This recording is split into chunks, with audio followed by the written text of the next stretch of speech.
Hello, and welcome to Nostalgia Marcana. I'm your host, Doug Leaf. Each episode of this podcast, we'll look back on the movies, TV, games, people, and phenomena that we still love talking about all these years later, and ask ourselves why these bits of pop culture still enchant us today.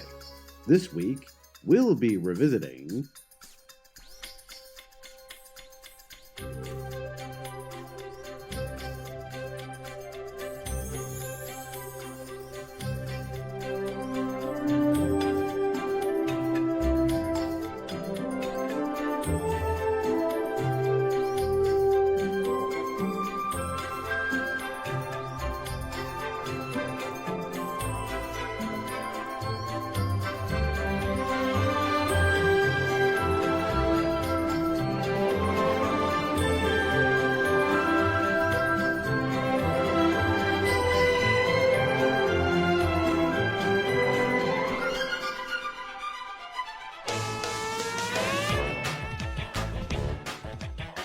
Today we're talking about a movie that is completely lifeless, not because it's boring, but because there isn't a single living creature to be found in it.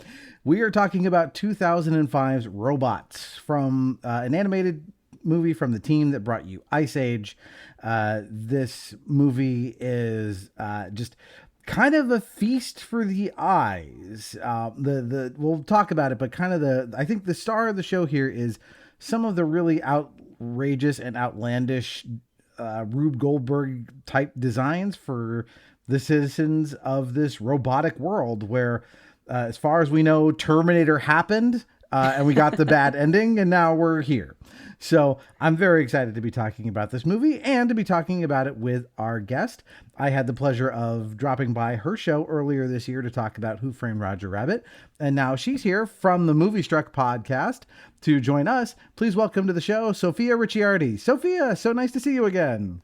Hello. Thank you for having me. I'm so excited that I get to pick the movie for once, because that is truly never a factor on my podcast. So this is wonderful. I always tell other podcasters coming on the show, like, what's the thing you wouldn't get to do on your show? Because now's your chance. And of course, this show is always about things we have super nostalgic memories for. And a movie you've probably watched a million times is generally a solid candidate. So yeah, tell us why we're here talking about robots today. Yeah, you asked me to pick something I was nostalgic for, and being a movie girl, I was like, okay, well, let me go through my little mental Rolodex of every movie I've ever seen and think about ones that were important to me as a kid. And while I was flipping through, I was kind of just lazily casting my glance over my DVD shelf, and my eyes landed on the Robots DVD. Not just because it's a movie that I think I watched over and over and over as a kid. It was very important in our household. But because on the box of the DVD on my shelf was a Blockbuster video sticker, meaning that not only has that DVD come from a Blockbuster originally, but it has outlasted the corporation as it existed. And if I'm not nostalgic for wandering through the halls of Blockbuster, I don't know what I'm nostalgic for. But this movie was very important to me as a kid. When I was younger, it was just very funny. I don't think I had like an understanding of the nuances of why it was working so well for me when I was 10. But now, as an adult, when I've rewatched it once or twice, anytime I need a little hit of that warm and fuzzy nostalgic feeling, it's always impressive to me just how cohesive this movie is, just how much like creativity and love goes into it, and yet how digestible it is on every level. Both the initial looking at it and going like, ooh, the Rube Goldbergs are Rube Goldberging, the robots are doing funny jokes, Robin Williams is doing Robin Williams as he is wont to. And then also, like the deeper messages behind it, the idea that we should be supporting everyone in our society, that no one should be outmoded by these big corporate entities. See a need, fill a need. I think it's a good message to carry through. Yeah, it has this like both capitalist and anti-capitalist message. It's kind of like, like it's a cheerleader for like the good kind of capitalism, which we will never see again in our lifetimes. It's fun that like, it's always interesting to me when someone brings in a movie like this that they're super nostalgic for, that they watched as a kid, because it reminds me how terribly old I am. Because this movie came out when I was on my way out of law school. So I did see it though. I did see it at some point just because I'm an animation nerd. So even though this was kind of targeted at, obviously someone much younger than a fledgling attorney, I'm still kind of like, I don't know, it's an animated movie. Like I like animation. I'm going to watch it anyway because it's just, I love the craft of animation. And so, yeah, it's fun. Like the main thing this has going for it, apart from the aesthetics, which we'll talk about in a minute, is the cast, which this is of this era, which we're still not fully out of yet, but this is like the Jeffrey Katzenberg thing of like every role, no matter how small, has to be filled by a name. Like if you go look at the IMDb or the Wikipedia for this movie, you're like, yeah, okay, the main character is Ewan McGregor, and then the sidekick is Robin Williams, and then we've got Halle Berry and Greg Kinnear, and like you start getting down to like there's characters like there's a fire hydrant in this movie with 2 lines. It's Jay Leno. Like, why hire Jay Leno to do that? It's not a draw. I don't think anyone's going, ooh, did you know Jay Leno's in this movie for 2 sentences? Like, it's just, this was just the style at the time. Yeah, they got Tucci for this. They were really pulling out all the stops in the cast. And I recently rewatched Moulin Rouge. I've been kind of going through a young Ewan McGregor phase in the lead up to doing this podcast. And so I'm always very charmed by him. But this cast is, I think, a good case for why sometimes it's okay to do celebrity stunt casting. Not always. There's a lot of incredible vocal talent out there that deserves their chance to shine. But there is something about like everyone in the room and in the booth must have known each other at least in passing, because there's a real kind of like chemistry to a lot of the cast that I think comes through in those vocal performances. That or, maybe Robin Williams just has chemistry with everyone, which is entirely possible.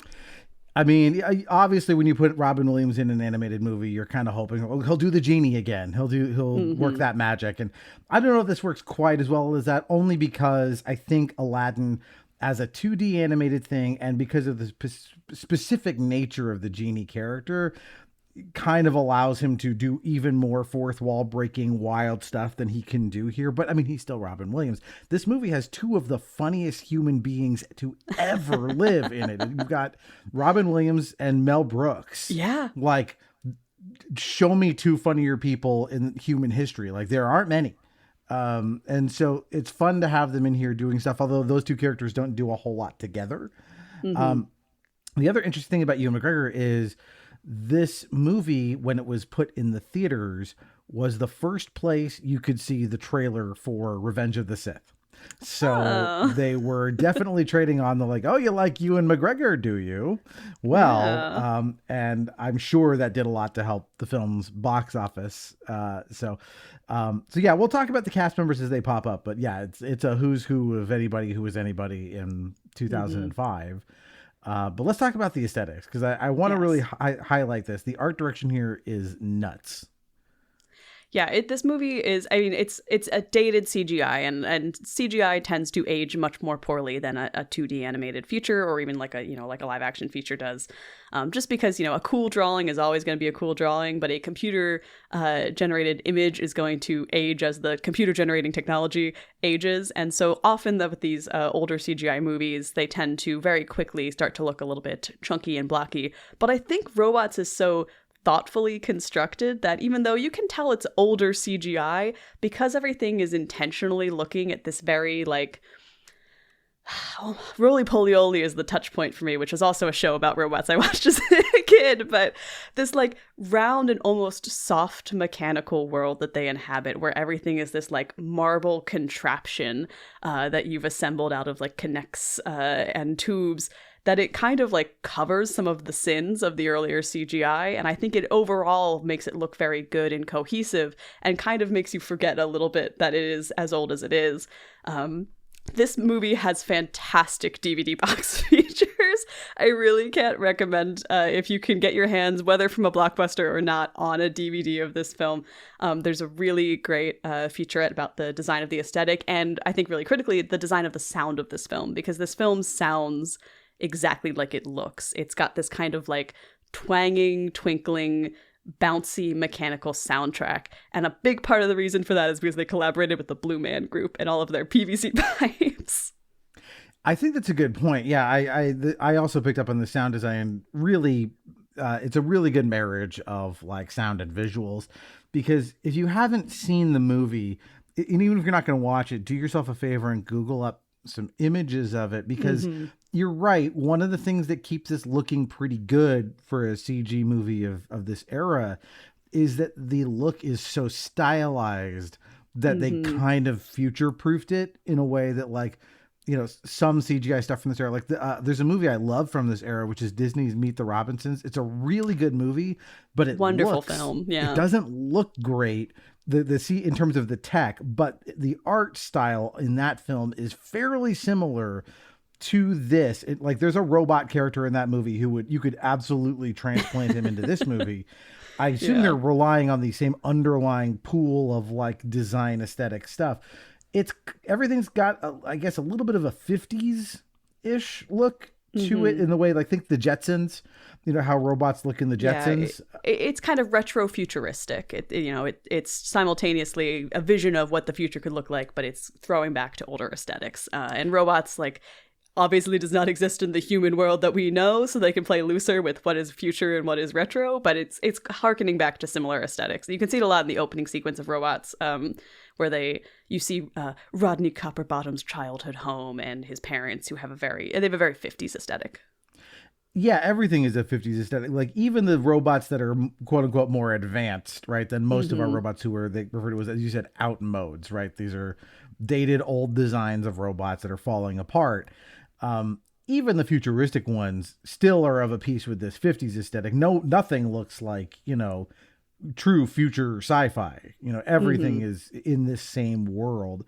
So it's a very cohesive world, and it's a very silly world, as we'll see. We'll talk about some of these modes of transportation the robots have that make no real sense.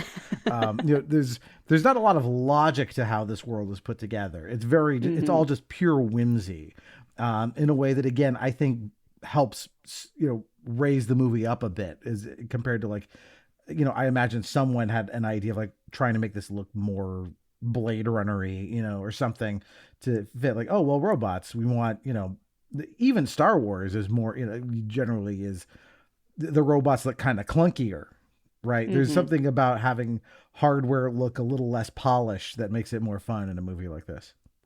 Yeah, you get the idea that if this was made today, there would be a lot more greebling on all the robots in the world around them. There'd be a lot more texture, a lot more dynamic lighting. And I think that this movie succeeds because it accepted that it had certain limitations on what it could do with the technology it had. And so it focused on, like, shape language and the literal design of the robots to kind of communicate more about them and make them look like they fit in their world, and was creative with elements it could control in a way that makes this overall aesthetic very pleasing to the eye. As a kid, I longed for the day where public transit reached, you know, launching marble orb throwing you across the city levels. And I know we haven't quite gotten there yet. SEPTA's doing their best, but yeah, I don't think a human would survive a lot of that. The fleshy meat bags we're in would be absolutely splattered on the inside of these things. And yeah, like I said, everything kind of looks like it's made out of like springs and sprockets and parts off a 57 Chevy. You know, it's a really just pleasing, interesting world to inhabit. So, but let's do this. Let's get into the story of this movie. Cool. We open up not in our bustling hub of Robot City, but we're in Rivet Town, small town America, if America even exists. And we kind of go through this again, as you said, kind of, you know, any town world. And we go to Gunk's Greasy Spoon, where we'll spend a little time, a restaurant for robots. We see them eat from time to time, such as it is. And Stanley Tucci as Herb. The Tooch is loose. He busts out of this restaurant where we'll find out later he works, and is super excited because he's going to be a dad. And he runs home, and before you can think pregnant robots, we get home and they talk about how it's going to be so fun to make a baby because they're literally going to assemble him. He comes in a box. 12 hours of labor. Oh, but it was worth it. Look at him. Look at him. Rodney Copperbottom. He's got your mom's eyes and my dad's nose. I knew we were smart to save those parts. This Copperbottom will do great things for the world. I can feel it. Honey? What? What's that extra piece? Oh, Oh, no, they always put in an extra... We did want a boy, right? This won't hurt a bit, son.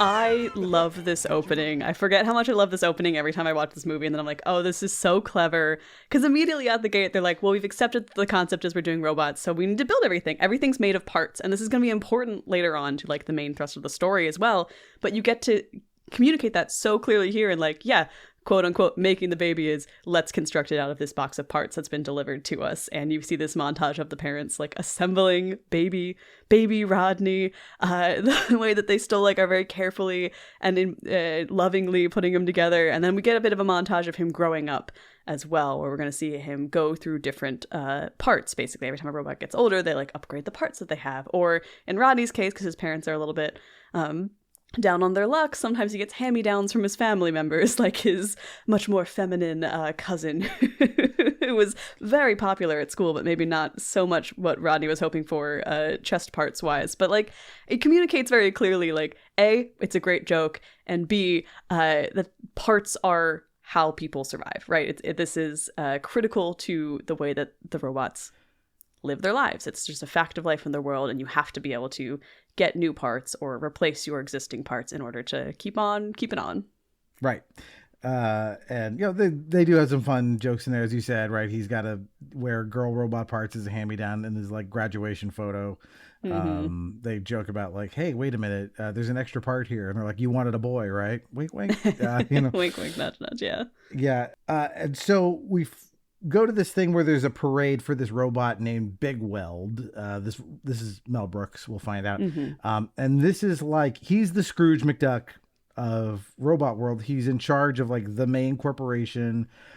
He's very welcoming to anyone who is, you know, wants to come and bring their inventions to him, so he can make them for everybody. This is the good, kind-hearted capitalist that, again, only exists in animated movies and Little Orphan Annie, and otherwise, you know, nowhere else in real life. Well, I guess we'll meet one. Our villain is going to be the bad capitalist. And young Rodney is totally enamored with this guy. And we hear about how he never shuts his gate, right? The big gate at the company is always open to anybody who wants to come in and, you know, again, share their ideas. This week, I thought you might like to take a look around Big Weld Industries. This here is the front gate. Kind of cute, ain't it? Good morning, Tim. Good morning, Mr. Big Weld, sir. Tim, who closed the front gate? Well, I just thought since, Oh, we never shut the gate, Tim. Shutting this gate means shutting out fresh ideas. You see, every day robots come here from hither and yon, bringing us new ideas. And I listen to every single one of them.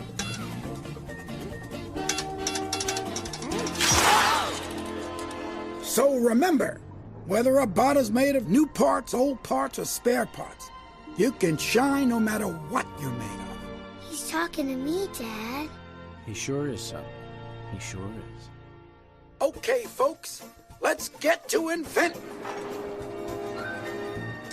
He also says slogan here. He says, "You can shine no matter what you're made of." So, you know, be yourself.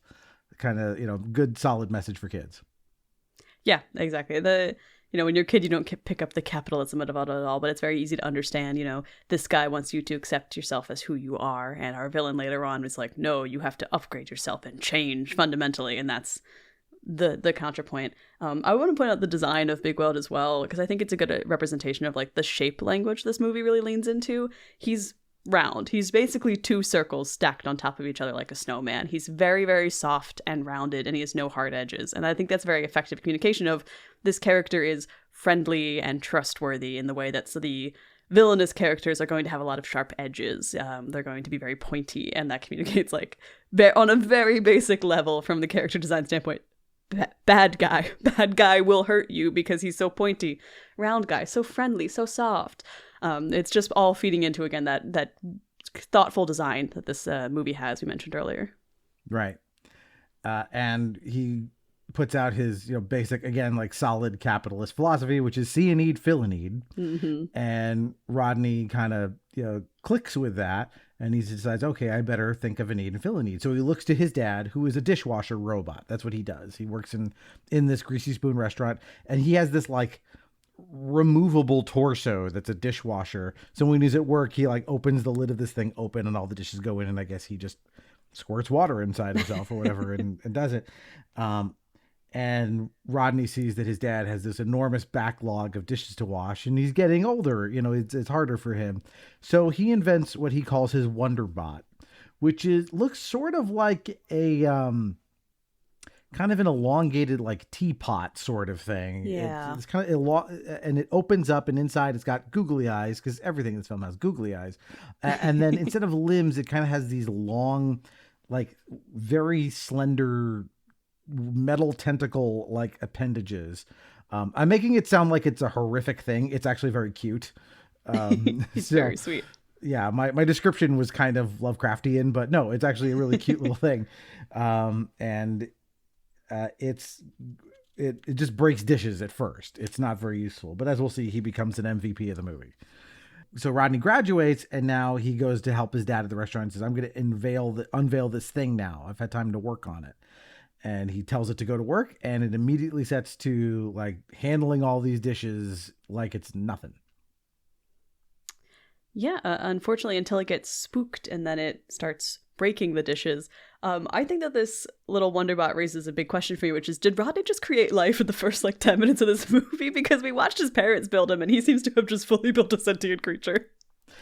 Yeah, do we assume this is like a dog? They treat it kind of like it's, because it doesn't talk. It can't speak. Yeah.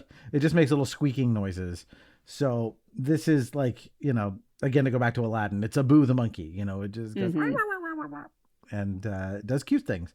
But yeah, it has that flaw, right? If you spook it, it kind of, it does get a little nervous and cowardly at times.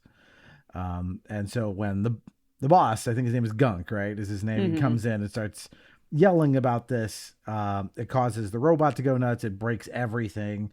And then it knocks the boss into the goo, at which point, poor, Tooch is, set loose. He's sacked. Herb, right? That's his name? Herb. Yeah. Herb Copperbottom. Right. So Rodney gets his dad fired, basically. Yeah, which is an unfortunate low point. You have to have a reason for this kid to leave the small town. And obviously we've seen through the opening montage that his family is a little on hard times. His dad's a dishwasher. He doesn't have like a crazy salary or anything. So you get the sense that he's just desperate to escape his circumstances. It's kind of the classic, the hero needs a reason to have an I want. And Rodney's I want is I want to be an inventor. I want to help my dad and other robots. See a need, fill a need. And unfortunately, he needs to fail at that before he can later succeed at it. Right. Standard hero's journey stuff. But what I love is this next scene. It's actually really sweet because he's at the train station. He's there to get his ticket to Robot City to go chase his dream. And Mom tries to basically talk him out of it. And Dad goes up and buys the ticket for him. There you are. I told you I'd find him. It's a mother's instinct. Instinct? He left us a note. I'm leaving. I'll be at the train station. Never mind. Pick up that suitcase. You're coming home right now. No, Mom. I have to do this. I'm going to Robot City tonight. I'm going to get a job, and I'm going to help Dad pay back Mr. Gunk. Talk to him. Robot City? You're just a kid. I'm never going to be someone here. I want to be an inventor. I want to meet Bigweld. I want to be somebody. You are somebody. Somebody who's not getting on that train. Yes, I am. Talk to him. One ticket for Robot City. Where are you going? Not me. Him. It says, you don't give up on your dream. I gave up on my dream of being a musician. If you give up on a dream like this, you'll regret it the rest of your life. Go do what you're meant to do. And gives him a big hug and says, I won't let him down. Like the emotional core of the movie with Rodney and his dad is, I think, actually very well realized. And maybe that's because you have, again, the magic of Stanley Tucci. Yeah, it's just a very good example of like a good supportive movie family. Like even his mom, who's like worried for him and doesn't want him to go, it's coming from a place of like, oh, you're my son and I'm worried about you. I know I don't want you to leave the nest necessarily, but she doesn't like push back too hard when the dad gives his approval and like encourages the son. Like they're very supportive parents of Rodney, and they want him to succeed. And there's this kind of implication that like they're sad they can't give him more to help him succeed, but they're very supportive of him in all the ways that they can be. And this like emotional core of the Herb and Rodney dynamic is really, really strong and very, very sentimental. There's a real sense that like there is just a complex understanding and love there that you don't need to see too much more of to get. Like it's very clear just from this scene, and also planting the seeds of, Tucci might play some music for us later. We'll see. Mm-hmm. So Rodney disembarks. He heads off to the big city in a vehicle that is, how do I describe this? Picture like a Zeppelin without the balloon, sort of. It's this flying thing. What I love about this is this nice trick where it's like, it looks fairly, cool as it's like sailing through the air, but it arrives in Robot City. And there are other of these things that are like 50 times the size of it, just to let you know, like this is a dinky thing from, truly, the out in the sticks in Robot World. Yeah, exactly. And this whole station that they pull into, I mean, it's a Grand Central Station equivalent, but it's just very cool. As mentioned, the design aesthetic of this movie with all these different like mechanical blimps in the background and their different docking bays, and this like huge, impossibly tall space with all the different robots coming and going. It looks great. Yeah, and anytime you're in a crowded space like this in this movie, like it's time for sight gags. Yeah. Let's just throw out gag after gag after gag. So like there's a cameo from the Tin Man from The Wizard of Oz. Sure. Why not? Sure. Stuff like that where it's just like, yeah, it's animation. We can do whatever we want. Yeah, they have the American Idol judges show up as watches at one point that a guy's trying to like hawk. Like it's great. It's just constant gags and cameos. Right. The guy selling the knockoff watches opens his trench coat, and then all the watches like talk. Like, don't buy us. We're fake. And it's the American Idol's judges at the time, which I guess might be part of why I'm so nostalgic for this movie, because I did watch a lot of American Idol around the same time. And he runs into a very fast talking photographer, this red robot, who has this like, I don't even know what to call it. Like, so he's kind of skinny and like awkward, and his head has, again, kind of a tea kettle like appearance. And he's got this thing that comes out of his head and can clearly like rotate around, almost like a pepper grinder or something. It's weird. This is Fender. This is Robin Williams, who's going to fast talk him for a while to try and talk him into taking pictures. But of course, he doesn't even have any film in his camera. So, oh well. Excuse me, I wonder if you... I wonder if you... could you direct me to Big Weld Industry? What? Perfect. That'll be $50. $50? For what? A beautiful picture of your first moment in Robot City. There, I've captured your second moment. That's another $50. Are you keeping track? Come on, work with me. More pout, less pose. The integrating inside of you is a fashion model just waiting to throw up. Give me those eyes, big eyes, big eyes. Give me big anime eyes. Yeah, loving it. I don't want any pictures. You don't? No. Well, that's all right. There's no film in the camera. Would you like to buy maps of the stars' homes? Way to go. Yeah, I love how gangly Fender looks. His limbs are a little longer than they should be, and he is just kind of like a narrow figure in general. He's got kind of like a fire hydrant with a lever on his head, basically. But his arms and legs are just like a little bit longer proportionally than the rest of him, and it makes him very very sporadic and fluid when he moves. Yeah, and he's more like looks more like put together out of junk than Rodney does. Even though Rodney, like, for example, if you look, Rodney's not purely symmetrical. If you look at his arms, for example, he has this like coiled spring that is his bicep. And on one arm, it's kind of coiled one way. And if you look on the other arm, it's kind of coiled the other way. Like there's things like that give, again, we've already seen that Rodney's like kind of made of hand-me-down parts to a degree. But yeah, Fender is a mess. And he's constantly falling apart. He is a Futurama character in this movie. And so after this brief encounter, Rodney walks through Grand Central Station here for a few more sight gags. We got the joke about the subway announcer who's like the speaker you can't understand. That's just his voice. Yeah. Cute. So he gets into this mode of transportation, which it's kind of a big hamster ball. Mm-hmm. And next to him in it is Fender again. They're just, coincidentally, they wind up next to each other. And we get this. Well, before it happens, there's this nice moment where Bender says, or Bender, I'm going to keep calling him Bender because of Futurama. He says, this is Robot City. If you can make it here, you can make it anywhere. And if you can't, welcome to the club, which is a good line. And then this ball drops into literally the most Rube Goldbergian mode of transportation you can imagine. Yeah, I loved this as a kid. I still love it now. Is it an effective mode of public transportation? No. Is it really fun to watch? Yes, because it feels like there were those animated videos of impossible musical machines that when they would fire little pellets out and they'd hit the drum and the trumpet and everything and they'd play that sound. And this scene and all the times you see that this public transport works, it kind of works on similar logic where every time the ball that they're in hits something, it makes a particular percussive sound. And on top of that, they're just getting flung across the city at all speeds. It's a great way to kind of show off Robot City in a way that is so quick that even we, the audience, can't really get a good look at any one thing. We just kind of get a comprehensive vibe. And it's very fun for the DVD box extras when you get to play the little game where you race around in the orbs. Well, this is also a setup. Part of the climax of the movie will take place basically in the same kind of mode.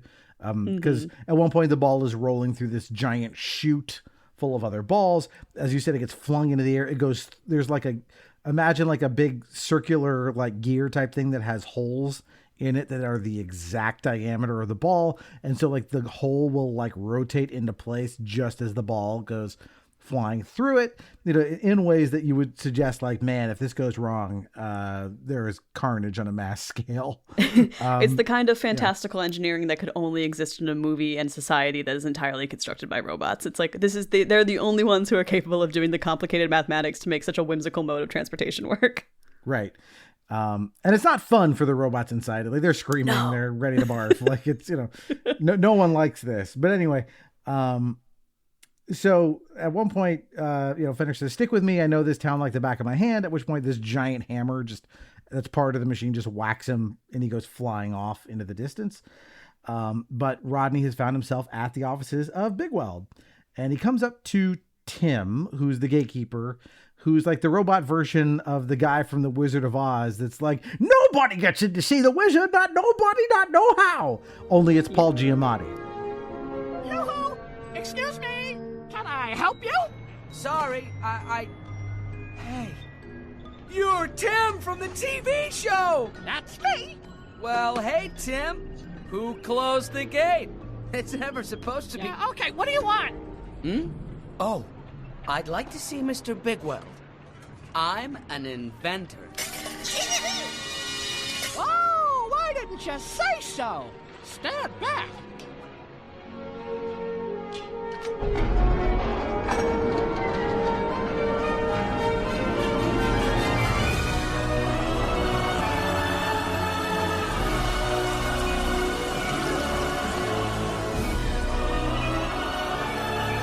Thanks.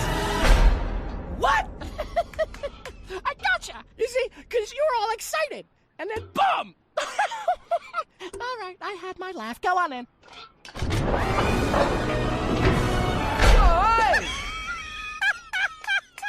Now that's funny. The second time. Because you really think I'm going to let you in. But I'm not. Sorry, kid, nobody gets in. Company rules. Well, then how do they hire new inventors? They don't. It's Paul Giamatti. We can't get too far beyond this, the Giamatti of it all. Again, everyone in this movie, every voice in this movie is someone. This is Paul Giamatti, and he's just doing a little bit. He's this little, like, almost hand puppet-esque robot in his little pedestal. And he's the gatekeeper, and he has no interest in letting Rodney through to show off his invention to anyone at Big Weld. Yeah, and we've seen Tim before because in the early parts where where Rodney's a kid and he's watching Big Weld on TV, he had a show. Like they show this about like how the gate's always open, and they show Tim there, greeting people, whatever. So, but Tim is a dick. He just, this truly, I think it's just Paul Giamatti is what it is. Like this is his character from Sideways if he got to be in charge of the gate. Because like Rodney goes up, he's like, yes, we open it, and he opens it wide, and just as Rodney's about to step through it, he slams it shut again, and he just kind of keeps messing with him a bunch. So like he even tells him like, oh, you want to go in to see him? Well, come back 2 years ago. Because nobody gets in to see the wizard, not know how. And so from this, we pan up to a board meeting, and we meet the CEO who is running this, and it's not Big Weld. It's a new robot we haven't seen before. This is Ratchet, one of our villains. And he is not the clink clonk, old school toyetic robot. He is the shiny, slick, to the extent this can be futuristic. He is that. He's, all chrome, and like different like layers of chrome that allow his body to like flex in a way that's more human or organic looking. Yeah, he moves really fluidly, and like him and all of the other executive robots kind of have parts that make them look like they're wearing suits. So both the pattern serves to make him move differently and also kind of emulate like a pinstripe almost kind of look to him. He communicates business very directly and very immediately when you see him, and also he's a little pointier than you're expecting. So also maybe that he's not great. He's kind of like almost pointy teeth to him. Yeah. And he's also voiced by Greg Kinnear, which makes you not trust him. Implicitly. Yeah. And everybody in the boardroom also has this same like chrome look. Like, so that kind of lets you know, like, this is the upstairs and everybody else is the downstairs. And they're talking about a couple of things. They talk about, Big Weld is supposed to come to the Big Weld Ball, which is this annual event that's, a few days away. And Ratchet basically lays out his plan for the company, which is that they are going to be pushing upgrades. No more selling replacement parts for old robots. You have to buy the shiny new upgrade to basically continue to live. My goodness, what a remarkable legacy. Concern for the common robot. You don't come across old-fashioned values like that anymore, friends. And for good reason. There's no money in it! Hello? Memo to Big Weld. We're not a charity. That's why old Fatface no longer sits in the big chair. He's a relic. So I don't want to hear another, where's Big Weld? We'll see him next month at the Big Weld Ball. He always goes to that. Now, let's get down to the business of sucking every loose penny out of Mr. and Mrs. Average Knucklehead. What's our big ticket item?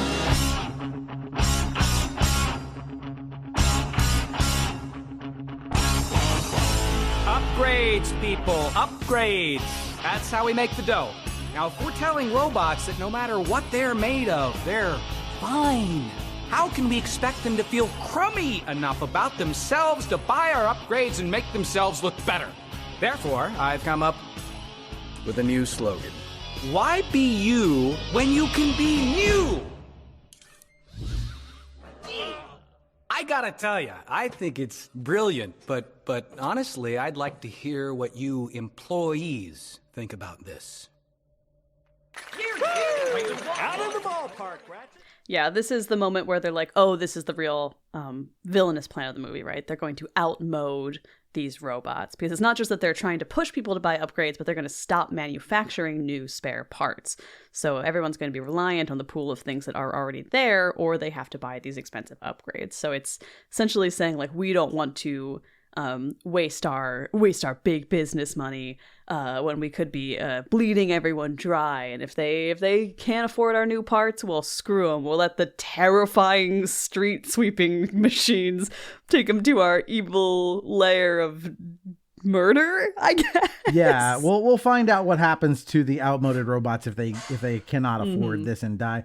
Like this shit's literally happened in the real world. Like, where the CEO of some pharmaceutical company is going to be like, I'm just going to charge $5,000 a pill for HIV medication. What are you going to do? Not take it and die? Yes. That's what happens when you make medication and medical treatment unaffordable. Yeah, I think this gets to like what the real genius of this movie is, and why I think it continues to be so evergreen, is that like this plan is deeply upsetting. And when you think about it when you're a little older and you can see the real world parallels, you're like, oh, that's deeply upsetting. But when you're a kid, you still also completely understand why this is such a problem for the robots, because they're robots. You've seen them use the parts. And if this were a movie about any other kind of thing, it wouldn't work as cleanly. But it's a very clear marriage of concept and moral lesson, and it kind of works on every level that you could perceive it as. And I think that's just like very neat. And even like all these years later, I'm much older. I now understand the real world horrible implications present not just to robots who might get outmoded from parts, but like humans who need certain medicines. And it's still, I think, just as impactful as when I was 10 and I only understood it on the robotic level. So it's just a really great marriage of concept and world and then story. Yeah, and as we'll see, there's kind of a part 2 to the evil plan that makes it even worse. Yeah, that we're going to get in a little while. So, but for now, that's again, why be you when you can be new, right? Mm-hmm. This is the exact opposite of anybody can shine or whatever. Like this is upgrade or die. Mm-hmm. And so we see the Wonderbot it can fly by like twirling its little tentacles around like a helicopter, and it is strong enough, despite its tiny size, to lift Rodney all the way up to the top floor so he can see in the window. And he's getting attacked by like robo birds, which is interesting in and of itself that there is robotic wildlife. This is the only I don't think we see. I think you might see a few robot dogs in places too, but interesting that there's like an entire mechanical ecosystem. There's a horrifying implication because like the robots drink oil, which you kind of need some sort of biological matter to have broken down to get in the first place, the dinosaurs and all. But we don't see anything that's not a robot in the so it's hard to say if this is a post-biological world and the robots are going to enter some sort of food crisis at some point, or if they're able to just like recycle the oil forever, or maybe there's animals out there and we just don't see them because all the animals we do see are also robots. Yeah, you won't see a single organic thing in the entire movie. There's no dirt. There's no, like I said, no plants, no nothing. I know I've seen like, cute fan theories about like Pixar's Cars that like this is a world where the cars became sentient and killed all the humans and took over, something like that. And I imagine that kind of fits here too. So we meet this other robot named Cappy, who is voiced by Halle Berry. She's, a high-ranking executive in the company, and Ratchet hits on her all the time, basically says, I want to work closely with you, real gross. But at this point, Rodney falls through the window and he starts trying to say it's been his dream to, come here. And Ratchet basically kicks him the F out. And they use those kind of huge magnets that junkyards use to move cars. He's stuck to that and wheeled out through the big gate past Tim, who's laughing at him. And he's kicked out and he just kind of sadly walks down the street magnetized until hilarity ensues. Yeah, so he begins connecting to not just the things in his surroundings, but other characters. Well, they do a bit with like iron filings that like get stuck to his face like a Wooly Willy, and there's different hairstyles, and then all of this garbage starts literally following him down the street, including like a propane tank which fires and then it's stuck to him, so he goes flying off like a rocket and he crashes through a billboard, tumbles to the ground. And when that happens, we get this we should mention there's a lot of licensed music in here, not surprising for this team to use needle drops, again, as was the style at the time. But they use a real weird one here. They used Underground by Tom Waits. Yeah. As we like, and I was super excited when I heard that cue because I knew that song going in. I imagine you did not as a 10-year-old. No. And that's I think something that I really appreciate about this movie as well, which I could say every 5 seconds in this movie, but they're not really concerned about making any of their references understandable to their 10-year-old audience. They just kind of make sure they fit with the world. Like, I just thought as a kid that this was a cool song about being underground, and I didn't realize that it was a needle drop from something else. I was just like, yeah, this is like a we're underground now. I get it. I'm following. Yeah, it's on the nose in terms of like that particular like lyric.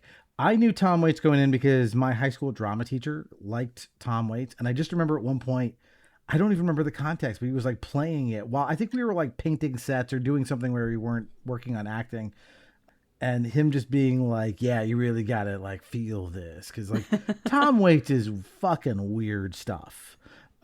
You got to be in the mood for it, you know, his like bellowing weird voice, his use of like a lot of like marimbas and xylophones and stuff. Like it's not like a normal like 3 or 4 piece band. Like his instrumentation is all over the map, and everyone in a Tom Waits song is like deformed or disfigured and lives by the wharf, you know, like he just has a whole weird steez that like you're kind of either with it or you're not. But it's here, and it introduces us to her name is like Gasket, right? Big Mama Gasket or whatever. Yes. Voiced by Jim Broadbent, who's a great character actor, a British character actually, not doing a British accent here. And we find out pretty quickly that this hideous garbage monster robot is Ratchet's mom. All right, break time's over. Chop, chop. Look who's here. Hi, Mom. Hi, sweetie. How's my boy? Great! I did just what you told me. No more spare parts. In a couple of weeks, all those broken down losers out there are gonna be nothing but scrap metal. You will be up to your bloomers and broken elbow junk. Such a good boy. And after you finish off Big Well, there will be nobody out there to fix them. Exactly! You wanna swing that one by me again? Idiot! Those outmodes look up to him. Suppose he decides to come back. Oh, come on, Mom! He's not gonna be any trouble where he is. What are you afraid of? Grow some boast. Or do you want to end up like your father? Hey, son. Good to see you. Think what it would mean. Not Bigwell Industries. Ratchet Industries. Keep talking. Ratchet City! Yes, everything shiny. No more Bigwell. No more Outmode. Let's do it! That's my boy. All the trucks unload on the coffers. Are you hungry? Can I get you something? You look thin. No, Mom. I gotta go. Bye. Oh, bye, Bob. So long, son. Good luck with your dastardly plans. Bells of wells going on underground. Yeah.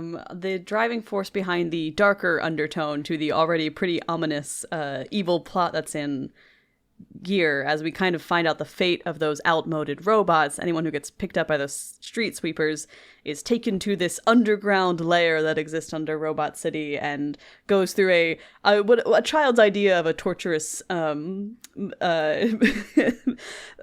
the word for the belt that moves? Oh Conveyor my gosh. Conveyor belt, thank you. Conveyor belt into a, fiery pit that has its own like little clawed mouth that chews you up and melts you down to make the upgrades. Yeah, it's like a giant flaming vertical garbage disposal on fire, right? Like just, a hell mouth that you go into on your way out.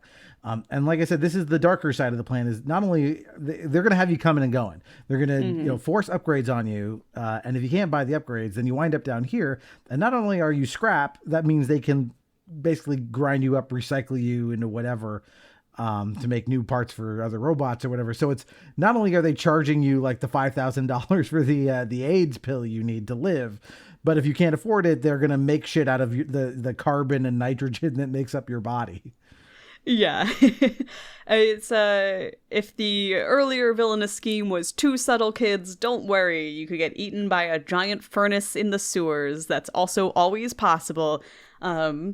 This and the street sweeping robots were like one of the things I feared more than anything else as a 10-year-old. I genuinely, in the same way that when you're a kid you think quicksand's going to be a bigger problem than it actually was, I was fully convinced that anytime I walked down my very suburban street, one of these street sweeping robots was going to come scoop me up and there would be no escape.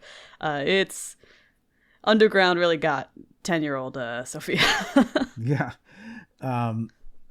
We also find out that Ratchet's dad is like, you don't want to end up like your dad. And he's just like in a bunch of chains hanging from the ceiling, which is pretty, he's like, hey son, like, that's pretty cute.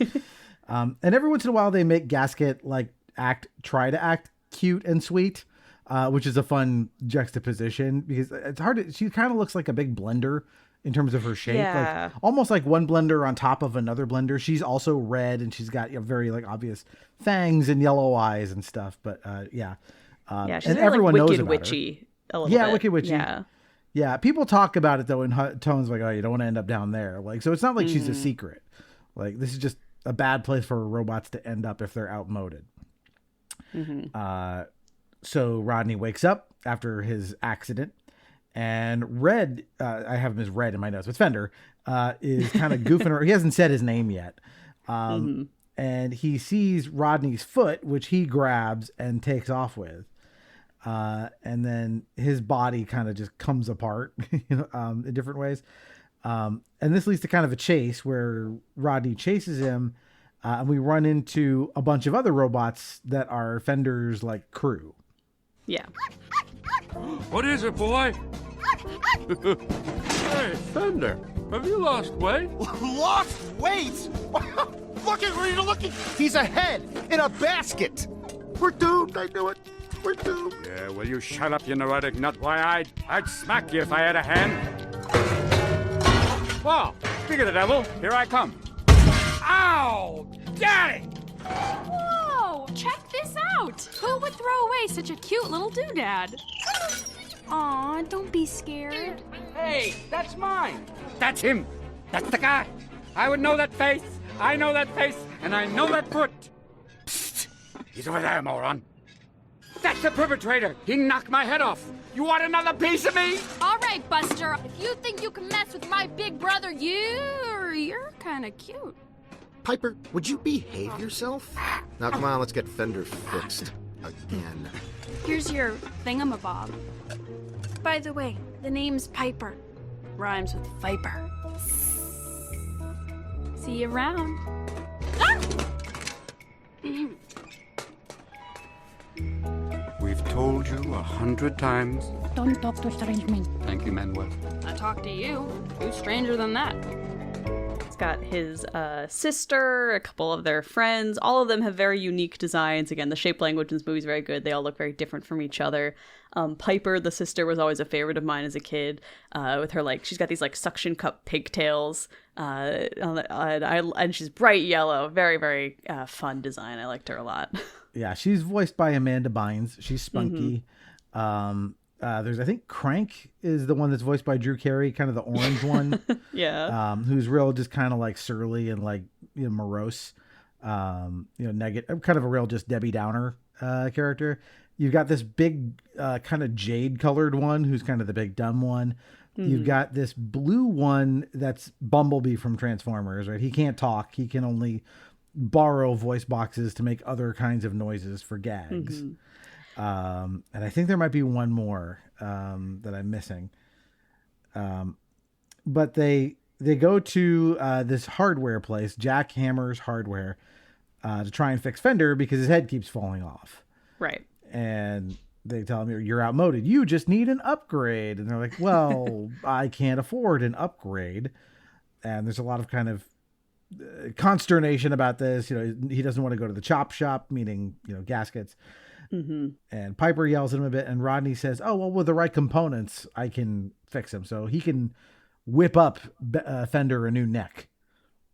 Yeah, in his desire to become an inventor, Rodney has learned the skills to repair other robots. In many ways, he's gone to medical school. We don't need to get into that. But but he's able to see a need and fill a need with his skills in a way that kind of goes around this scheme that Ratchet has been cooking up, right? There's this idea that like through community care we can kind of help each other go against the corporate overlord coming through here of like, yeah, sometimes if you just help each other and treat each other like people or robots, you can create a genuine powerful effect. And you see that pretty much immediately as he repairs not just Fender but like other robots. We'll get to that lower scene. in the city. It's a few scenes away, but the skill becomes very important because they go out to the stoop in front of the store and they're kind of talking a little bit. What were you doing? And Rodney says, I was trying to find Bigweld. Why isn't anybody else looking for this guy who he's been missing? He's MIA for quite a while. And Piper says, yeah, they need to find him because he actually cared about all of us robots. Mm-hmm. And this is where Rodney kind of gets the exposition about like, outmoded robots get swept up by these sweeper things. These kind of big, imagine like a garbage truck that, was sentient basically. They don't talk. They're just street cleaners, but they've got a big eye in the front of them and they can scoop you up. They're robot size street cleaners. Yeah, they're big, right? You can fit multiple robots inside them. And like Fender moons one and then his butt falls off. And so they have to haul ass. And speaking of ass, they get home, quote unquote, home to Aunt Fanny's, who is not technically their aunt, but she's this very nice lady that they live with who has an enormous robot ass. Guests of the Rusties, that's us, stay at Aunt Fanny's boarding house, where our motto is, beats rusting outside. Let me just let her know you're here. Aunt Fanny! We brought someone. I'm in the kitchen. Are you sure your aunt won't mind? Relax, she's not my aunt. She just takes in bots who are, broke. Bless her little heart. Well, then why is she called Aunt Fanny? We couldn't call her Aunt Booty. Whoa!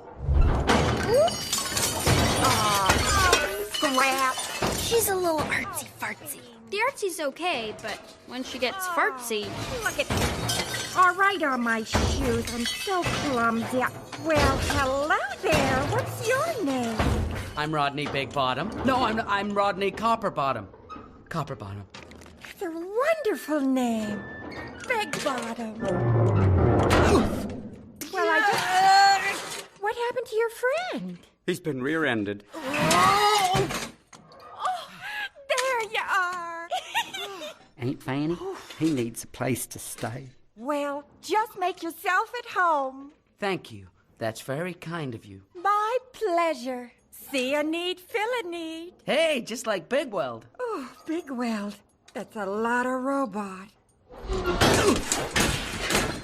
Enormous robot ass. She also got her own short on the DVD, all about her and her life. And I think Aunt Fanny is a rich and important character in the narrative, also voiced by Jennifer Coolidge, which is always a fun performance to see. But she's mainly exists to make gags happen as much as possible.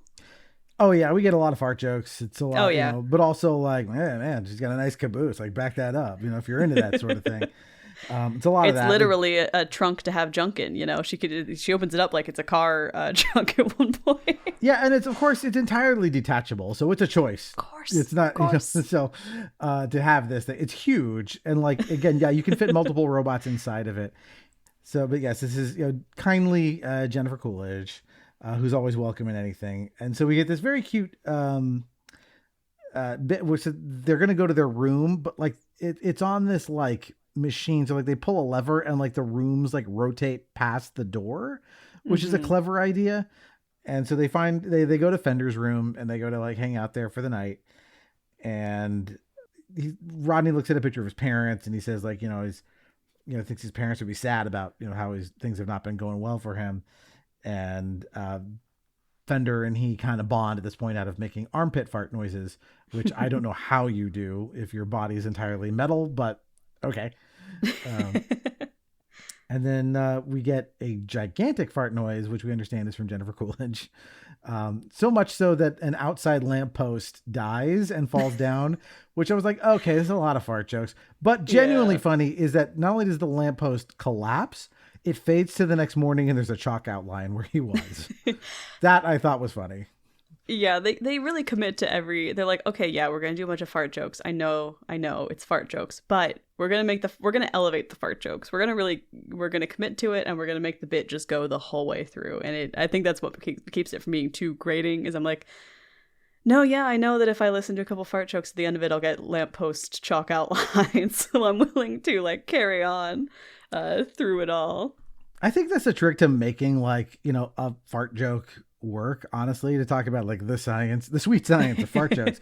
But like, if you're going to do something that coarse, like if you can find a weird angle to throw at it, it helps you get away with it a little more. Cause then it's not just, haha, farts are funny, but like that's genuinely weird and surprising.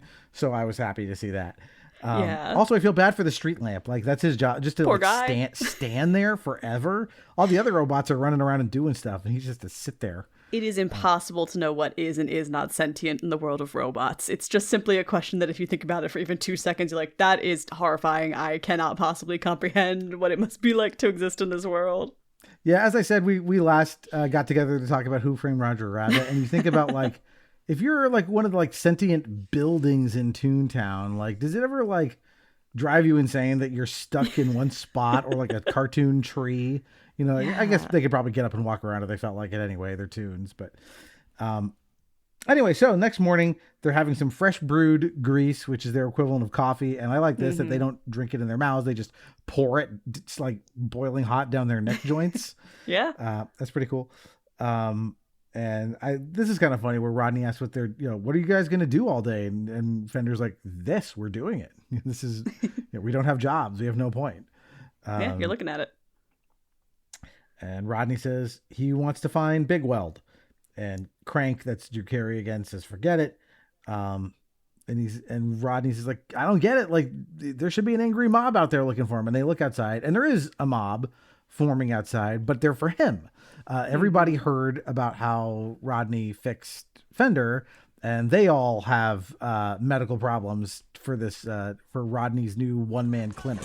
Hey, isn't that the guy that fixed Fender's neck? Yeah, that guy fixes bots. Yeah, that kid can help you. Brace yourself. You're about to get very popular. Only those with insurance? Oh, I forgot. Everybody, come on. Parts, man. I need parts. You don't look that bad. Hey, everybody. Spare parts! Wait a minute! What's wrong with you robots? You should all be ashamed of yourselves. Why do you have two noses? One's for showing, one's for blowing. Sorry. Hey, could you look at my arm? Nice grip. Black iron? I can't get rid of this spare tire. I am losing my mind. Back off! Back off! He's got his own dreams that won't come true.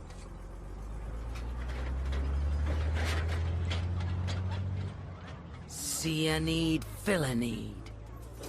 Wait! Who wants to get fixed?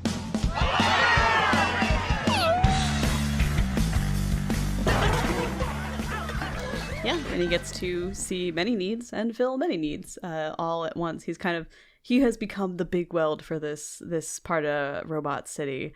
And I think it's, we've seen a lot of Rodney failing so far, but not necessarily because he's bad at what he's doing. He's not necessarily a bad inventor, but his robot gets spooked. He goes to the board meeting, gets kicked out. And so seeing very clearly that no, what he's doing is good, and he's doing things right. It's just the world is acting wrong.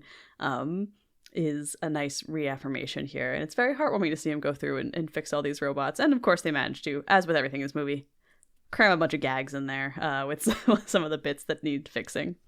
Yeah, there's one where he's like pulling out something and like the robot's nose is lighting up red. It's a red light bulb, so it's operation. Yeah. The board, there's stuff like that.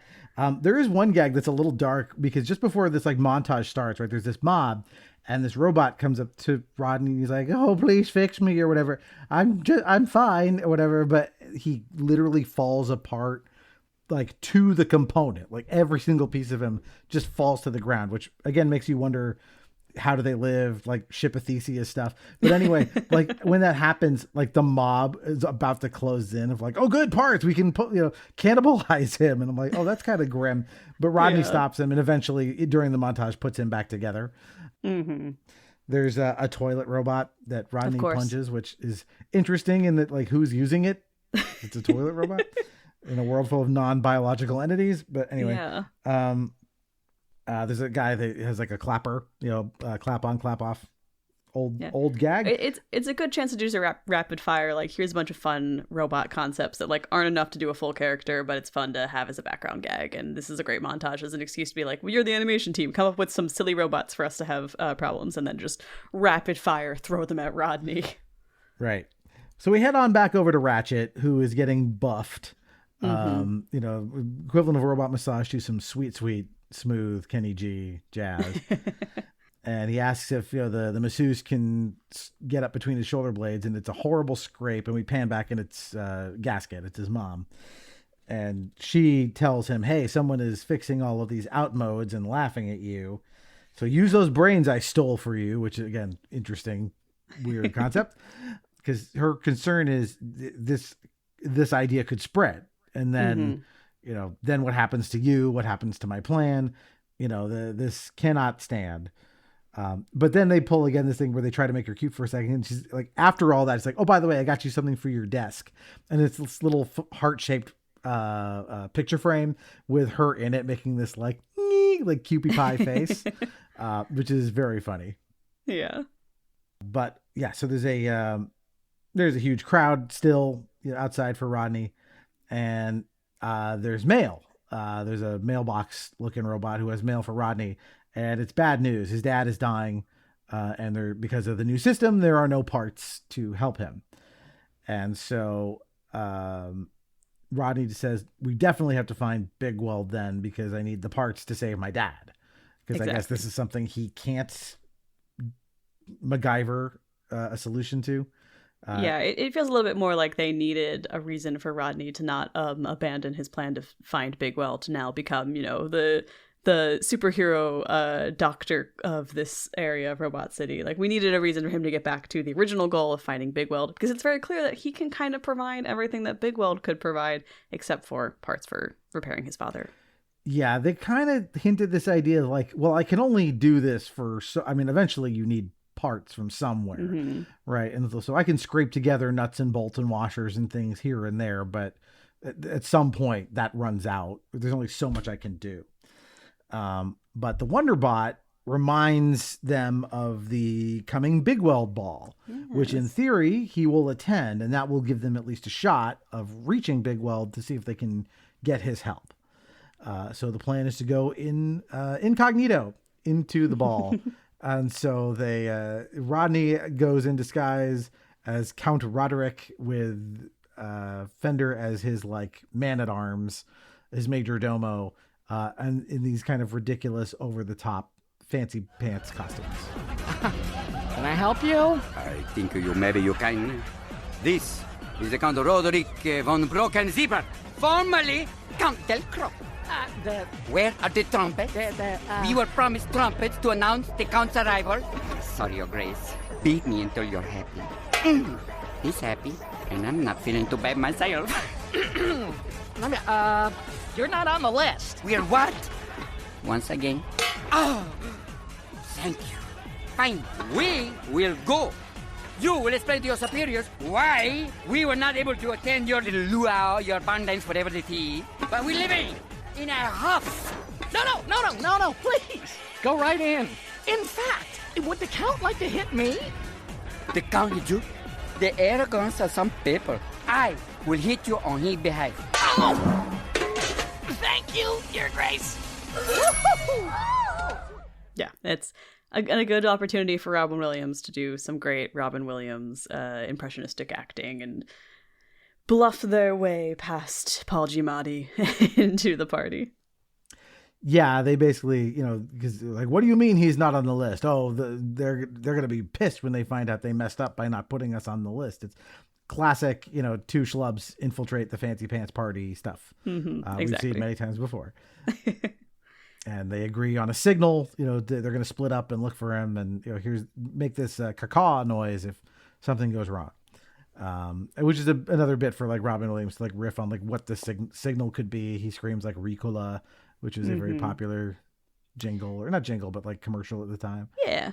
We all had those cough drop commercials playing around the same time this movie was coming out. It was a standard joke to have somebody, yell Ricola in a non-Ricola context. Exactly. So everybody kind of splits up. Wonderbot gets mistaken for a martini shaker.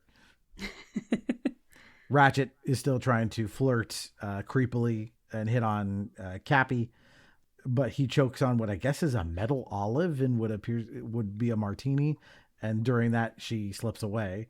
And then Fender gets in with the secretary from the company, Loretta, as he pretends to be an eccentric billionaire, which is just, again, a chance for just more funny Robin Williams shtick.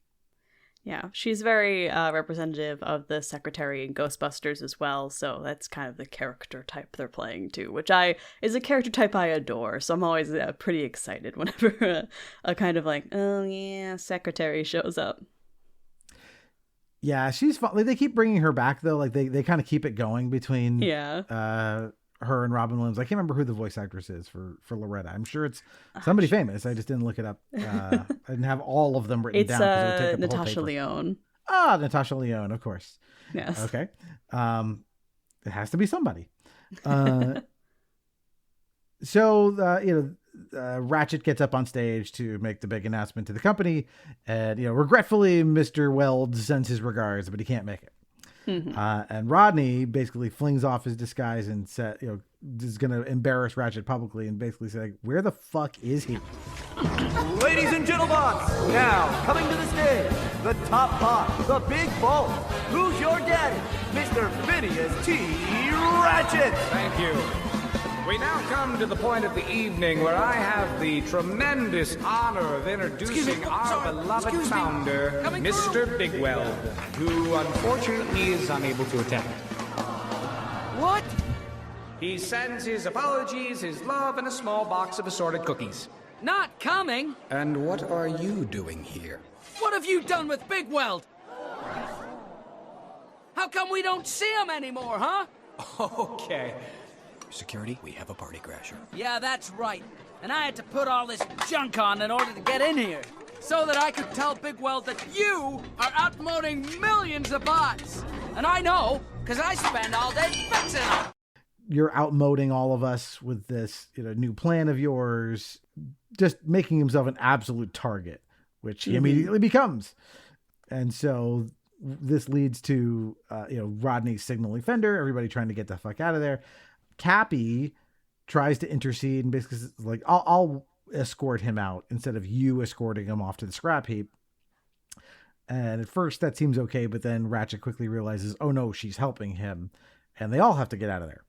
That's just kind of her turn to good, because she looks exactly like all the other corporate robots with their sleek designs, but she's got a heart under there. And Rodney's stolen it in some way, or we'll see. She's also got wheels under there. She's got wheels under there. We can't understate how cool her Healy attachments is. She fully rollerblades on these solo wheels to move around extra speedy, which I don't know when in robot construction you decide that your child needs to have permanent roller skates on, but I'm glad that her parents did.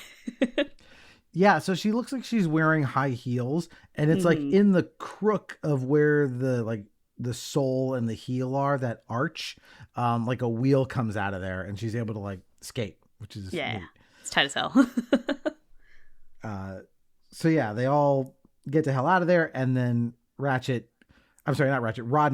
tricks Tim into closing the gate one more time, so they slip under it just as the gate comes down and stalls their pursuers. Mm-hmm. So Cappy, they go to they're going to go to the train station, but Rodney says, no, take me to Bigweld's house.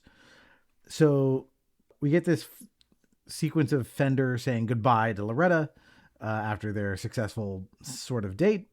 And he is singing in the oil, having a good time dancing about this when one of the sweepers comes and picks him up. Yep. Au reservoir, my darling. Thanks for walking me home. Thanks for carrying me up that hill. Until tomorrow. I shall count the seconds. So far, I'm up to 4. You crazy nut boy. crazy about you. Oh, da da ba da bum bum bum bum ba da bum bing bum bum ba da bum boom ba la la la la la la la. I'm singing in the oil. I'm singing in the oil. After all that work and toil, I'm just slipping in the oil. I know where I've been sent. I'm covered in lubricant. My life has turned around. From now on, I'm a winner! Stop, you made a mistake! I'm alive! You can't do this! And now we go back to Cappy and Rod at Big Welt's house, and there's just newspapers piled up everywhere. But they get inside, and this is really weird. So it's his workshop, and they're all like enamored with it. But then Rodney sees this like line of dominoes, because we saw this before. Like, he's a thing for dominoes, and he knocks him over. And this is surreal, like, because it's this crazy huge domino rally that ends with a gigantic domino that falls on top of the other ones and creates a wave of dominoes so big that they are swept up in it, and then Big Weld comes in surfing on it.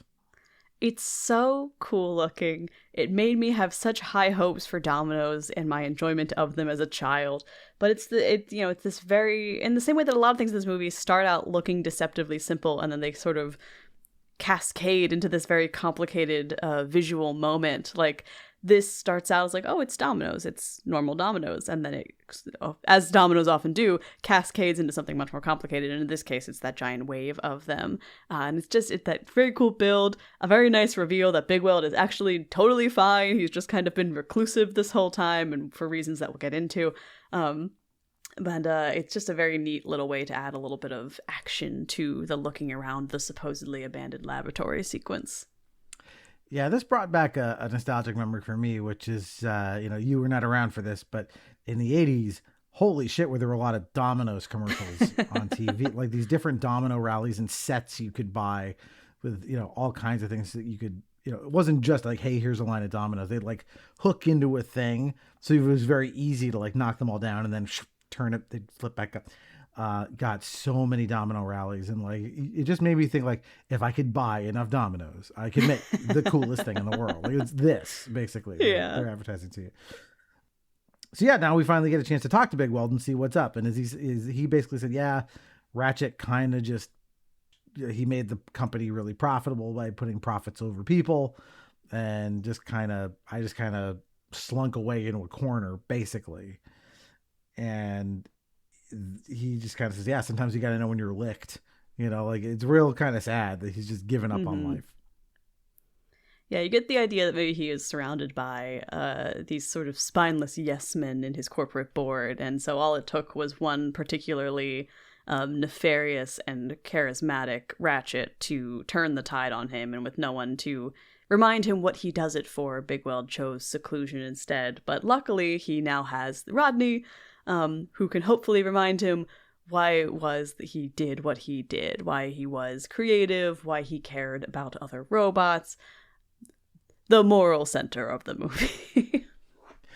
He says something weird here where, Rodney asks him after the thing with the dominoes, like, are you all right? And he goes, well, I'm an old fat guy. And then again, it's like, you chose those parts. You can lose weight whenever you want.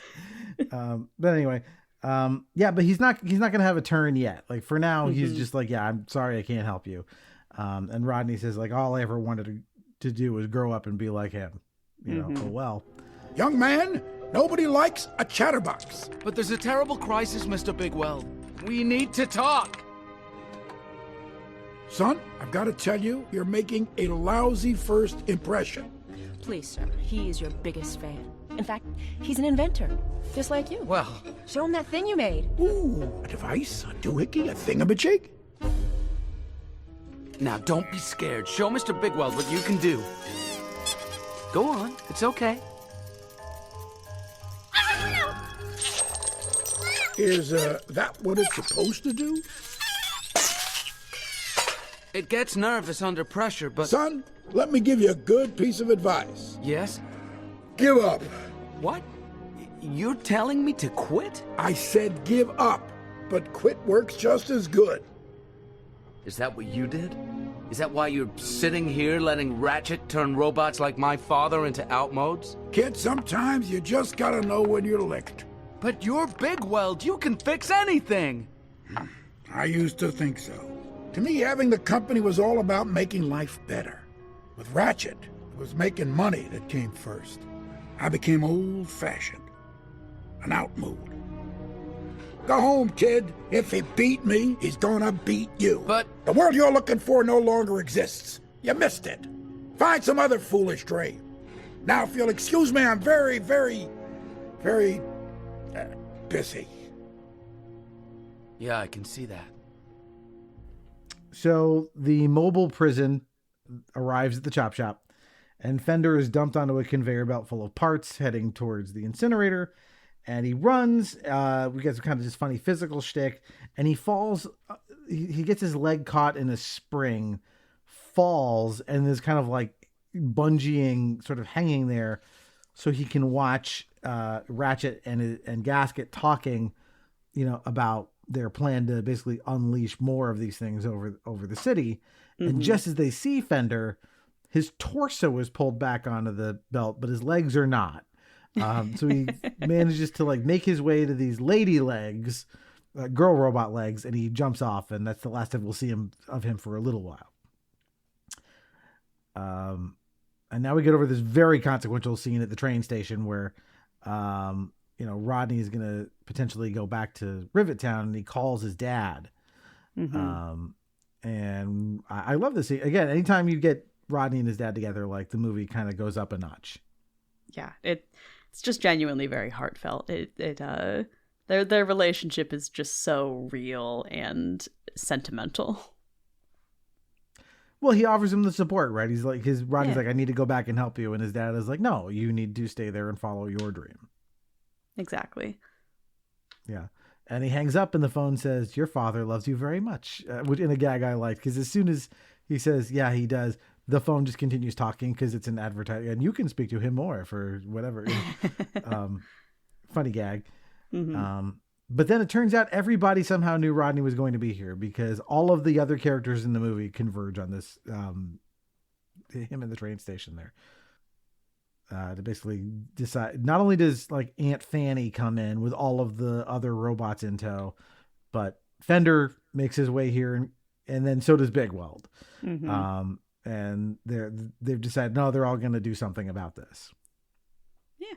We've got to make our final heroic stand against this outmoding, in the way that these movies tend to.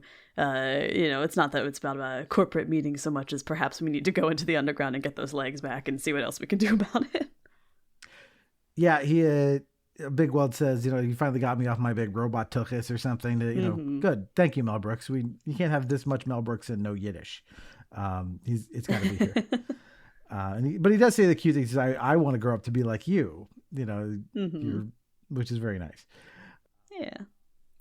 So the plan is Big Weld, Rod, and Cappy will go to the boardroom, and Big Weld's just going to do whatever he needs to do because he's in charge, right?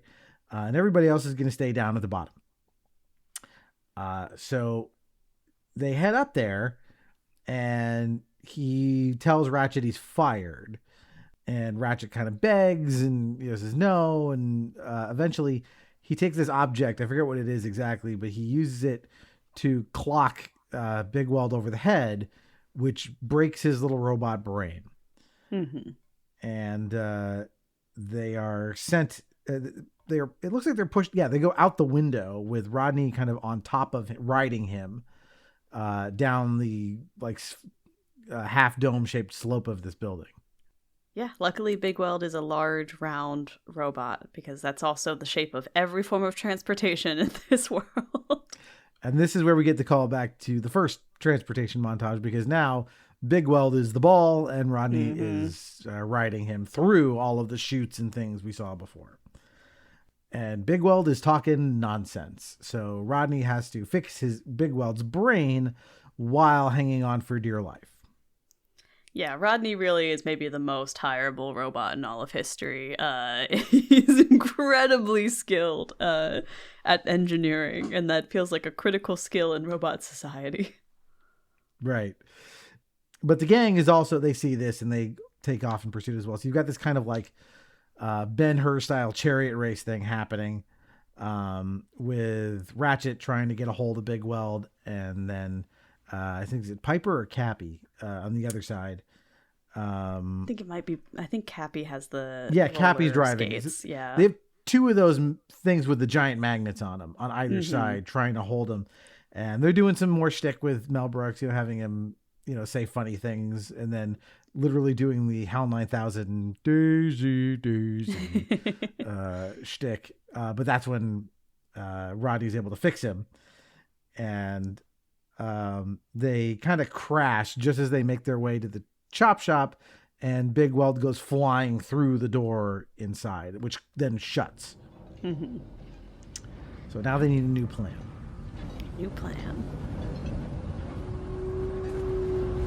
The chop shop. That's it.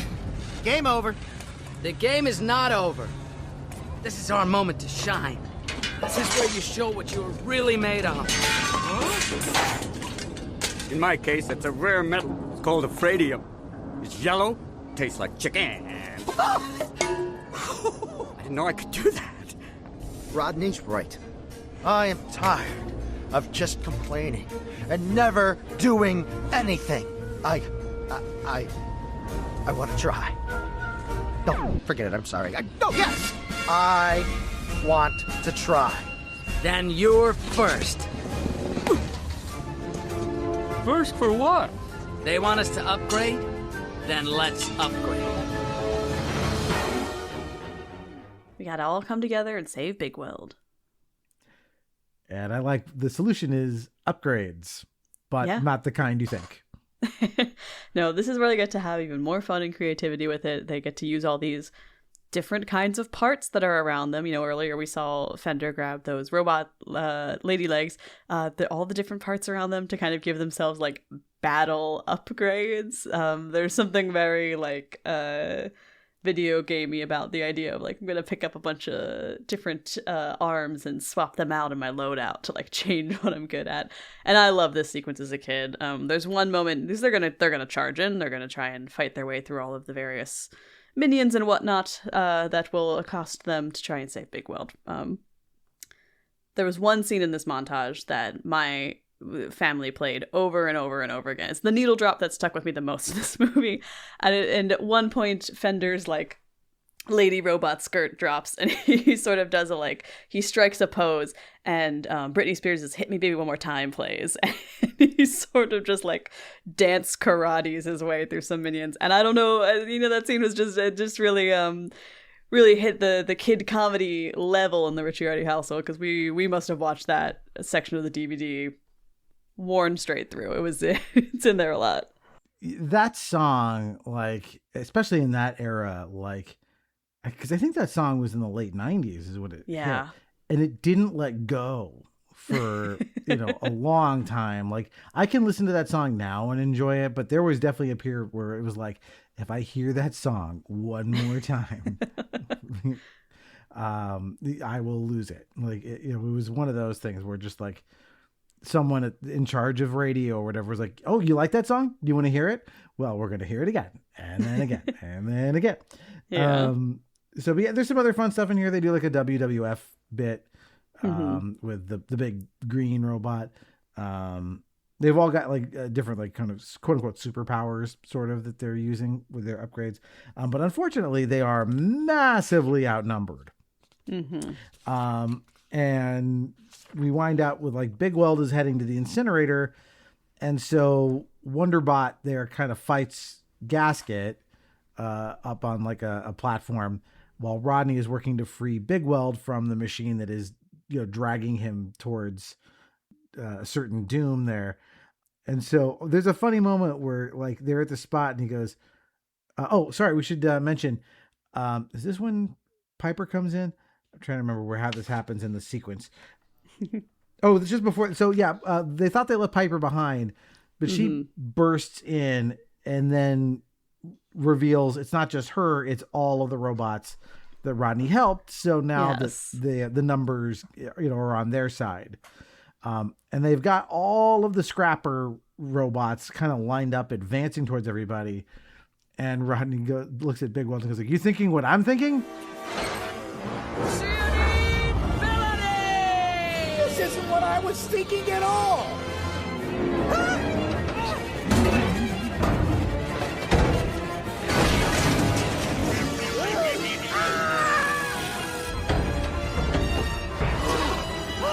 What are you doing? Get off me! Let me go. Do as I say. Get off!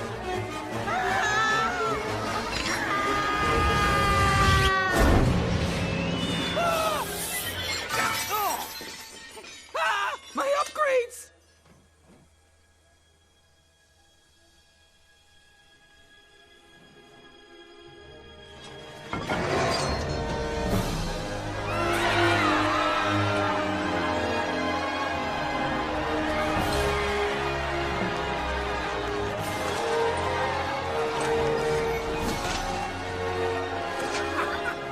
It's all right, son.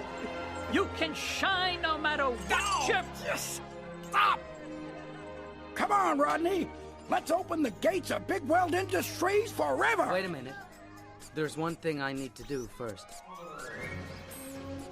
And I think he says yes.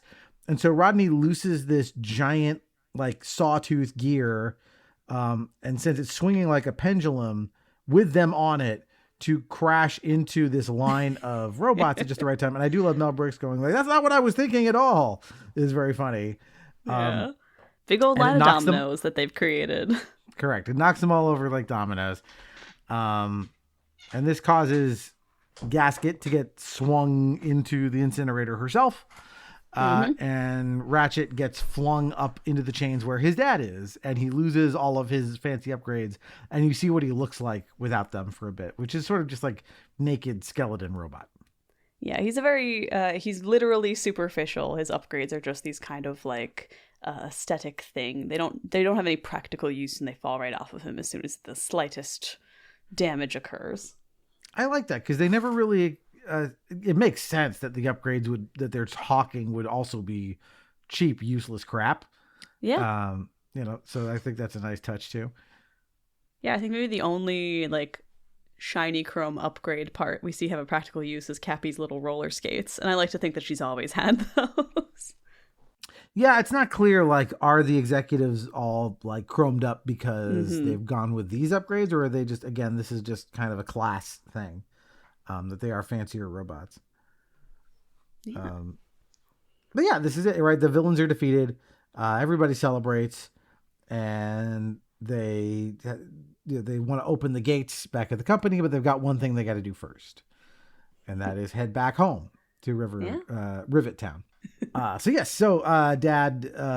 Stanley Tucci quits his job. And Rod's there to introduce Big Weld to the family, and everyone can't believe that this big mucky muck is there in their town. And he says, "Hey, I understand you need new parts. I brought enough to make 2 of you." So now everybody can get the parts they need. And not only that, but he publicly declares that Rodney now works for him and will be his eventual successor. He got the golden ticket from Willy Wonka. Rodney? Dad! There's someone here I want you to meet. Is there? That's Big Weld, Dad. The greatest robot in the world. Besides you. I understand you need a few parts. Well, I'm not one to complain. But... Well, then don't. I've brought enough parts to make 2 of you. Ladies and gentlebots, I came all this way. Would you cut that out? It's very distracting. Sorry. Where was I? Mr. and Mrs. Copperbottom, I came all this way to tell you in person that your son Rodney, the man who got me off my big titanium tuchus, is now my right-hand bot and my eventual successor.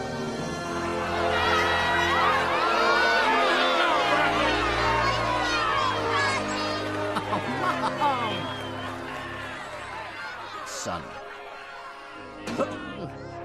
Dad, I know you kind of felt bad when I was growing up that you couldn't give me a lot of stuff. But you gave me the most important thing. You believed in me. From the second you were born.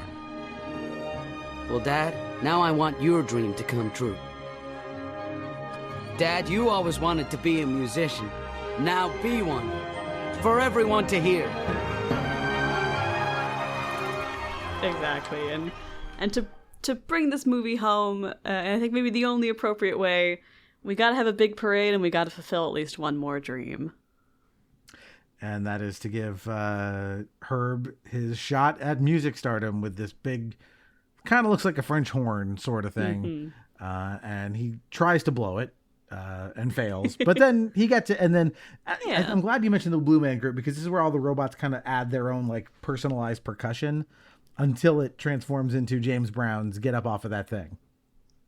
Exactly. The percussive like score that's permeated this whole movie flawlessly transitions into a needle drop as they do this sort of, as you mentioned, like, I think Piper like takes her little ponytail, pulls it to the side, and so she got a little string she can go like twang twang on and so forth that they added to this big song. And it's this huge celebratory parade, everyone celebrating the thing that makes them unique. Victory has been achieved, happy ending. It's a nice way to go out. It's big old celebration. And this was definitely a thing ever since I think Shrek ended with I'm a Believer. It was like every one of these movies is ending with a big needle drop that everybody can get up and dance to on their way out of the theater. Like, it will happen. And that is the end of the movie. Like, it's a sweet little end of the movie. Everybody dances and everybody's happy. So here we are at the end. We've done it. We've gone through it. So I'll ask you, Sophia, the question that I always ask everybody at the end of this podcast, which is like, what do you think it is about this movie or that gives it staying power? You know, that people would still be, thinking fondly of it here just a little over 20 years later. Yeah, I think this movie is a good example of how you can make something for kids, but also all ages. And I think that gives it a lot of staying power because on the outset, it's not a super complicated story, right? That's pretty easy to get the moral when you're 10 years old of celebrate the things that make you unique, be creative, and help other people. And as you age, the nuances of that story kind of come through and you can see, more real world parallels and get kind of the depth of how they were crafting that narrative. But when you're younger, you're like, okay, I can take this at its base levels and it's still very impactful. And to then back that up with a great cast, a really cohesive aesthetic design, a really cohesive sound, and humor that I think also kind of follows a similar format and ages with you, because like, again, as a kid, I loved it when they played Hit Me Baby One More Time and did a little dance to fight, but like now as an adult, maybe I'm laughing a little bit more about like the Daisy bit that Big Will's referencing, because now I have more of a frame of reference for like what these jokes are and are saying. It's funny on different levels. It just creates a very evergreen experience. And, it's not perfect. It definitely has some older CGI. I'm sure that, like, it's not the funniest thing in the world to everyone who watches it. But I think, for me, it's something that I've been able to grow up alongside of. And it's always very sweet to go back to it and remember not just how much it inspired me to be creative as a kid, but how much it still inspires me to be creative now as an adult in a more complex way. I think it's just a really sweet little thing to come out of the early 2000s, and I love that. Yeah, and I think especially from this team, this has a lot more going on than something like Ice Age does. This team would go on to work on other stuff, but like of this kind of era of animated filmmaking, this is definitely better, above average for sure. Like it's got, it as an adult, you watch this and the themes are, plain to see. But that's okay because again, it's not aimed at us. It's, hopefully it's going to be for kids like you who saw it and go like, oh, okay, this is my first kind of taste of like some of these themes in action that primes you for, later stuff that, looks at these things in a more sophisticated way. Exactly. There's an idea, I think, that's very prevalent, particularly in animation, but with all media that's geared towards kids, that, like, by making something towards kids, you have to put in jokes for the adults, right? You have to put something in that the kids aren't going to get. But I think that this movie is a good example of the fact that you can put something in there and it just has different layers to it, right? There's different layers of complexity, and you get it as you age, kind of like it's a time capsule or like a slow release capsule of depth to it. Is it going to be immediately available to you when you're a kid and you'll understand it? No, but as you grow up with it, you kind of get to see it again and it becomes deeper. You're not making a joke a kid will never understand. You're just giving them the tools to grow up to understand it. And I think that that's an important like line to draw, especially with like kids projects, because I think it's very easy to make a kids project and just be like, oh, it's for kids. We don't have to put that much effort into thinking about the deeper themes. And I think this is a good example of like, no, you can actually accomplish both goals in one. Yeah, it's actually usually the reverse that I think Yeah. make the better kids movies, which is like it doesn't. I mean, this has some like goofy shit, but where it counts, it doesn't talk down to its audience. It doesn't, it's not dumbed down for kids. It's saying, it's sort of laying the stuff out there and saying, I hope you get it. Exactly.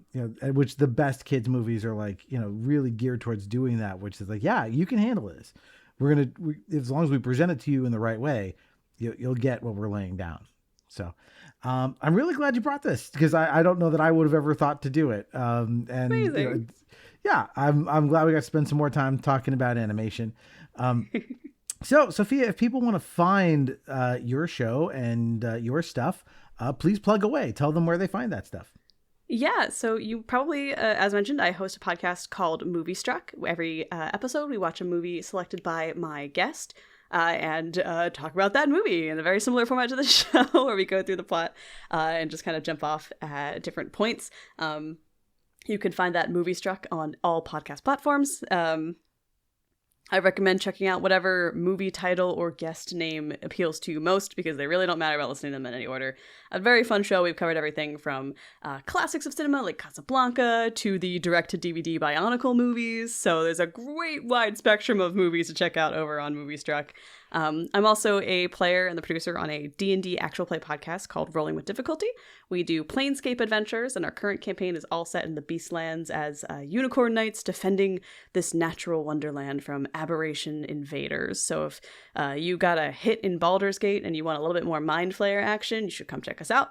We've got a new season coming out this summer.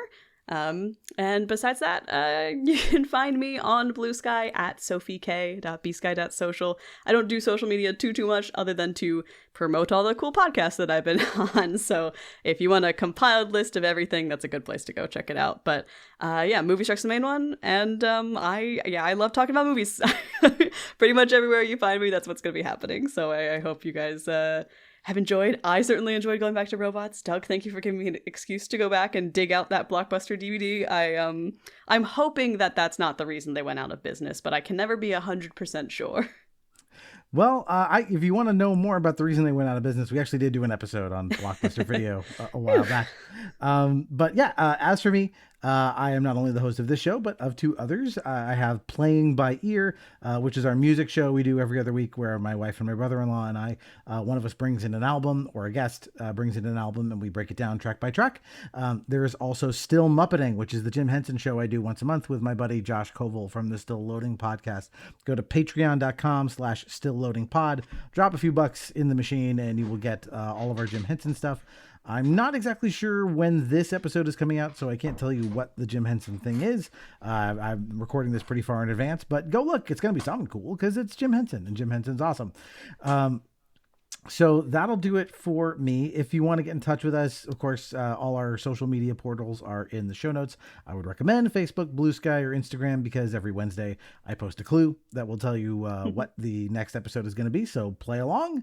And finally, if you have time and are so inclined and you haven't done it yet, for God's sakes, give this podcast a review. Give any podcast you listen to a review because not only does it brighten our day, assuming you said something nice, it also helps the algorithm that makes the podcast more visible to new listeners.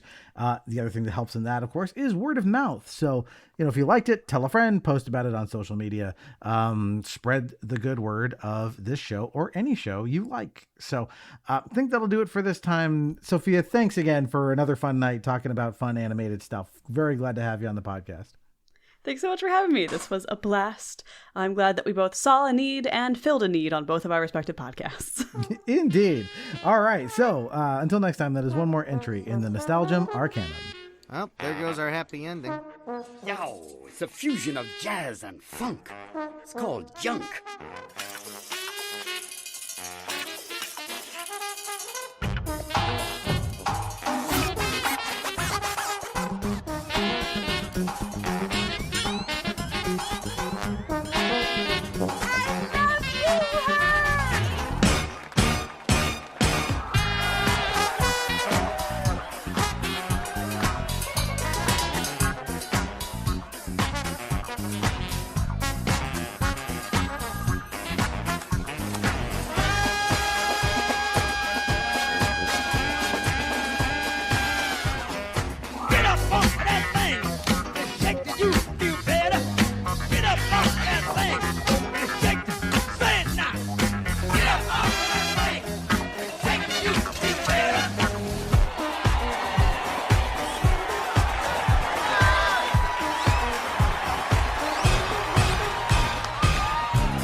Hello, I'm Zed, prototype of the ZX line and the future of stand-up comedy.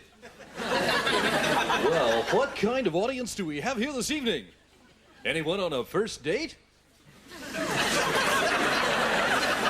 Good! Any football supporters? Good! Anyone from out of town? Good! Where are you from, sir? Good! Always glad to meet someone from